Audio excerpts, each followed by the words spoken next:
আসসালামু আলাইকুম। আশা করছি আপনারা সকলে অনেক ভালো এবং সুস্থ আছেন। তো আমি এই ওয়েবসাইটের যে ওনার সে আসলে চেয়েছে আমার উপরের যে নেভিগেশন বার আছে সেই নেভিগেশন বারের মধ্যে ডাউনলোড মেনু নামে একটা যেন বাটন থাকে, যেখানে ভিজিটররা আসবে এবং ডাউনলোড মেনু এই অপশনে ক্লিক করলে তারা মেনুটা দেখতে পারবে এবং চাইলে সেটা ডাউনলোড করে নিতে পারবে, সেটা পিডিএফ আকারে অথবা ইমেজ আকারে। সো এই কাজটাকে আমরা কিভাবে করতে পারি আমরা এইটাকে একটু দেখব, ঠিক আছে? তো আমরা এইখানে একটু আসি। আমরা এইখানের মধ্যে একটা বাটন নিয়ে নিই। হ্যাঁ, একটা বাটন নিয়ে নেব। সো অবশ্যই হেডারটাকেই প্রথমে আগে চুজ করতে হবে। তাহলে আমি হেডারটাকে চুজ করলাম, যেহেতু আমি হেডারে রাখবো, ঠিক আছে? তাহলে হেডারে রাখবো জন্য আপনাদের সামনে জাস্ট একটা ইয়ার দিয়ে দেখায় দেই। একটা বাটন নিচ্ছি, বাটন ধরেন এইটার পাশেই রাখলাম, ঠিক আছে? জাস্ট এটাকে আমি পরবর্তীতে কাস্টমাইজ করব এবং যেটা যেখানে দরকার সেখানে আমি দিয়ে রাখবো। সো এই বাটনটার মধ্যে আমি কি করব, এখানে দিয়ে দেই ডাউনলোড ফুড মেনু অথবা ডাউনলোড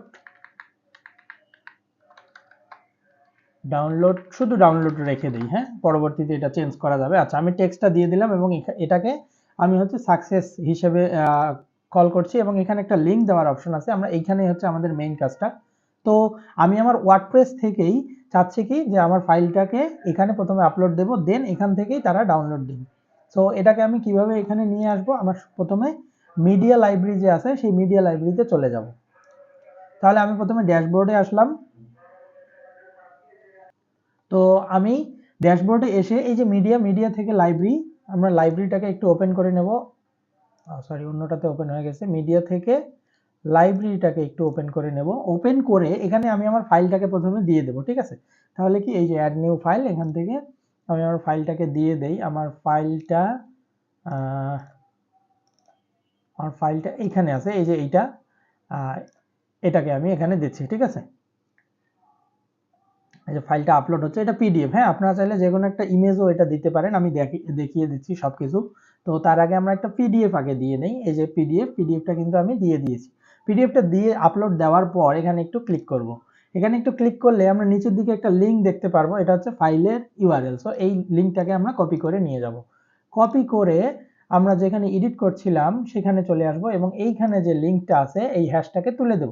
হ্যাশটাকে তুলে দিয়ে আমরা লিঙ্কটাকে এখানে বসিয়ে দেব এবং লিঙ্কটাকে বসিয়ে দেওয়ার পর আমরা পাবলিশ বাটনে ক্লিক করব। সো এখন এটাকে আমরা প্রিভিউ করব। জাস্ট আমরা অন্য একটা ব্রাউজারে চলে আসলাম। এই যে এখানেই ধরেন আমরা একটু হোম বাটনে ক্লিক করলাম, তাহলে এটা রিফ্রেশ হয়ে গেল। এই যে আমরা ডাউনলোড বাটনটা দেখছি, আমরা ডাউনলোড বাটনে একটু ক্লিক করব। ডাউনলোড বাটনে ক্লিক করলেই দেখেন এই যে আমার এখানে কি প্রিভিউটা আমরা দেখতে পাচ্ছি। দেন আমি জাস্ট এটাকে ডাউনলোড অপশনে ক্লিক করলে কিন্তু ডাউনলোড হয়ে যাবে। আপনার কাছে পাথ চাবে কোন পাথে আপনি ডাউনলোড করবেন, দেন আমি এখানে করলাম। এই যে সাথে সাথে আমার কিন্তু ফুড মেনুটা ডাউনলোড হয়ে গেল। তো এখানে একটা সমস্যা আমি ফেস করছি, সেটা কি, আমার ওই ওয়েবসাইটে থেকেই, ওই পেজে থেকেই সে কিন্তু ডাউনলোড করেছে, বাট আমি চাচ্ছি এ যেন নতুন একটা পেজ ক্রিয়েট করে নেয়, তারপর ওখান থেকে ডাউনলোড করতে পারি, ঠিক আছে? সো এখানে আমরা চলে আসব। এখানে চলে এসে এই যে আমরা লিঙ্কের একটা অপশন দেখছি, লিঙ্ক অপশনে ক্লিক করে open in a new window, এটাকে আমরা একটু ক্লিক করে দেব। দেন আমরা পাবলিশ। সো আবারও আমরা প্রিভিউতে যাব এবং প্রিভিউতে এসে আমরা আবারও একটু দেখব। দেখেন এখানে ব্যাক করলাম, আবার একটু রিফ্রেশ দেই। রিফ্রেশ দিয়ে আমাদের কাজ কি, আমরা চাচ্ছিলাম এখানে ক্লিক করলে আমাদের নতুন একটা ট্যাব ওপেন হবে, দেন আমরা ওখান থেকে ডাউনলোড করব। সো আমরা একটু ক্লিক করি ডাউনলোড, এই দেখেন এখন কিন্তু নতুন ট্যাব ওপেন হয়েছে এবং নতুন ট্যাবের মধ্যে আমরা কি দেখব, আমরা আমাদের প্রিভিউটা দেখতে পারবো, ঠিক আছে? আর দেখেন আমাদের লেফট সাইডে কিন্তু আমাদের যে এক্সিস্টিং ওয়েবসাইট সেটা কিন্তু আছে।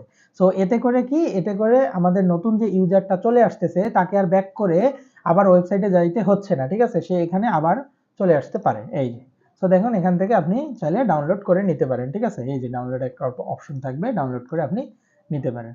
সো এভাবে কিন্তু আপনার ওয়েবসাইটে ডাউনলোড বাটন অ্যাড করে কাজ করতে পারবেন এবং যে কোনো ফাইল বা যে কোনো কিছু আপনি ডাউনলোড করে দিতে পারবেন। ঠিক সেম অবস্থায় আমরা কি করব, আমরা একটা পিডিএফ এখানে করছি। আমরা ধরেন যে আমরা এই পিকচারটা, এই পিকচারটা যদি আমরা করতে চাই তাহলে কি করব, আমরা জাস্ট পিকচারের যে লিঙ্কটা আছে সেটাকে কপি করে নেব। কপি করে নিয়ে এসে জাস্ট এইখানে লিঙ্কটাকে চেঞ্জ করে দেব। লিঙ্কটাকে চেঞ্জ করলাম, দেন পাবলিশ। চলেন আমরা একটু প্রিভিউ দেখে আসি। আবারও একটু রিফ্রেশ করে নেই, দেন আবারও একটু ডাউনলোড অপশনে ক্লিক করি।